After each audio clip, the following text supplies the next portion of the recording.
Hello friends.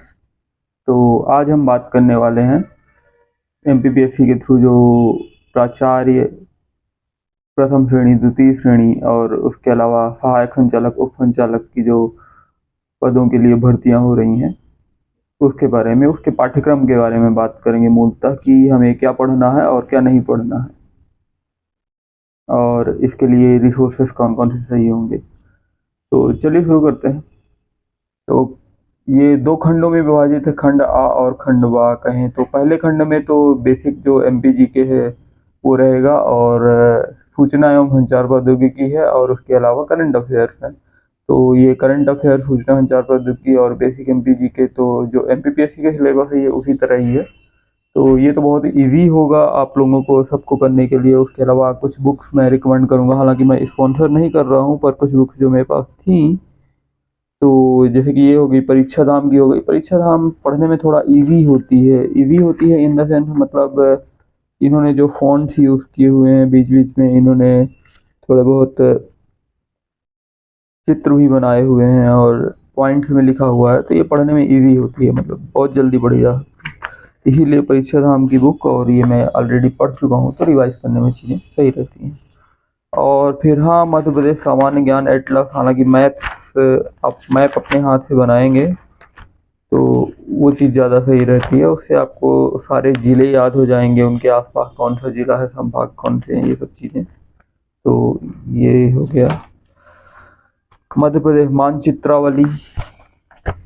ये महावीर की है मानचित्रावली, इसमें भी मध्य प्रदेश मानचित्र के रूप में है। ये भी बहुत इजीली आप पढ़ सकते हैं। तो मतलब एक ओवरऑल आपको ग्राफ हो जाएगा हर एक ज़िले का और पूरे मध्य प्रदेश का। और बाकी प्रीवियस ईयर जो भी क्वेश्चन हैं आप ले सकते हैं, किसी भी पब्लिकेशन से ले सकते हैं। मेरे पास ये अरिहंत की है, तो इसमें previous year chapter wise solution है, जितने भी प्रीवियस ईयर पेपर्स थे, तो वो एक बार आप देख सकते हैं, तो एमपीजी के आपका पूरी तरह से क्लियर हो जाएगा। और फिर उसके बाद करंट अफेयर्स के लिए, तो करंट अफेयर्स के लिए आप लेटेस्ट कोई भी बुक खरीद सकते हैं, या लेटेस्ट मंथली मैगजीन्स आती हैं वो आप खरीद सकते हैं। और सूचना एवं संचार प्रौद्योगिकी, ये आप ऑनलाइन भी पढ़ सकते हैं। इसके लिए कुछ यूट्यूब में वीडियोस आपको मिल जाएंगे। और उसके अलावा जैसे कि इंजीनियरिंग के अगर आप छात्र हैं, तो सूचना एवं संचार प्रौद्योगिकी अगर आपने इंजीनियरिंग की हुई है तो आपको थोड़ा बहुत तो आइडिया होगा ही। और जो लोग ईएफ इंजीनियरिंग सर्विसेज की तैयारी करते हैं, तो उनका जो पहला पेपर होता है, तो उसमें सूचना एवं संचार प्रौद्योगिकी का एक पार्ट होता है। तो मेडी जी के जो नोट्स होते हैं उसमें, हालांकि ये केवल सूचना संचार प्रौद्योगिकी का नोट्स नहीं है, इसमें 10 अलग अलग सब्जेक्ट है, जिसमें इंजीनियरिंग ड्राइंग भी आता है, प्रोजेक्ट मैनेजमेंट भी आता है, कई सारे सब्जेक्ट होते हैं, इन्वायरमेंट भी होता है। तो उसमें सूचना और संचार प्रौद्योगिकी भी एक सब्जेक्ट होता है, तो उसे आप पढ़ सकते हैं वहाँ से। और इंजीनियरिंग ड्राइंग जो कि खंड दूसरे खंड में है, तो इंजीनियरिंग ड्राइंग भी आप वहाँ से पढ़ सकते हैं। और बेसिक क्वेश्चंस जैसे हो गए, तो आपको मेड जी की जो प्रैक्टिस बुक हो गई, तो सूचना संचार प्रौद्योगिकी और इंजीनियरिंग ड्राइंग और इनसे रिलेटेड जो आपको क्वेश्चंस है ये आपको मिल जाएंगे। या इंजीनियरिंग सर्विसेज के आप प्रीवियस पेपर भी आप देख सकते हैं थोड़े बहुत आइडिया के लिए। हालांकि ये बहुत कठिन नहीं आने वाला है। तो बेसिक इंजीनियरिंग ड्राइंग और ये सब आप क्वेश्चन बैंक्स खरीद सकते हैं।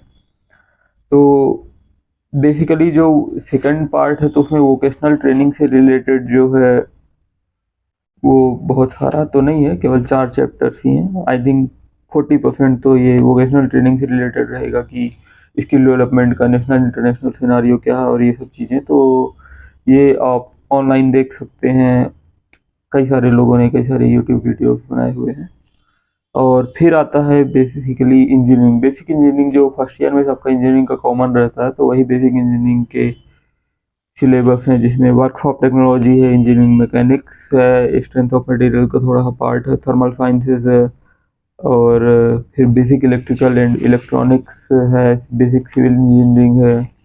तो कुल मिलाकर के ये सब चीज़ें आखिर कैसे बढ़ी जाएंगी। तो बेसिक्स के लिए सीधी ही बात है, आपके पास अब इतना टाइम तो है नहीं कि आप बुक्स में जा कर के पढ़ेंगे और पूरी इंजीनियरिंग पढ़ेंगे। तो इसलिए आप क्यू भी खरीद सकते हैं, शिवानी पब्लिकेशन, या किसी और पब्लिकेशन भी आप खरीद सकते हैं, डिपेंड ऑन और फिर आप इंजीनियरिंग आपने की होगी तो आपका इतना दिमाग तो चल ही रहा होगा कि आप अपने लाइक अपने फील्ड के अलावा आप दूसरे फील्ड की इंजीनियरिंग को समझ पा रहे हो, क्योंकि ओवरऑल यू आर इंजीनियर। तो आपको केवल एक एक रीडिंग से ही मेरे ख्याल से काम हो जाना चाहिए, और उसी में आप थोड़े बहुत नोट्स भी बनाना चाहें तो बना सकते हैं, बेसिक फार्मूलाज के। और बेसिक थ्योरी तो आप पढ़ ही सकते हैं कि एक आध बार पढ़ने में ही चीज़ें हो जाती हैं।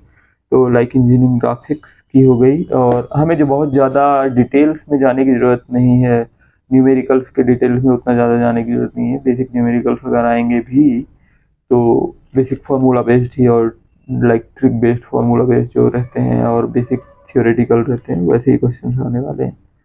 और जैसे ये basic civil and mechanical mechanics हो गया, basic civil engineering and mechanics, then basic electrical and electronics engineering, and this is for the basic mechanical engineering.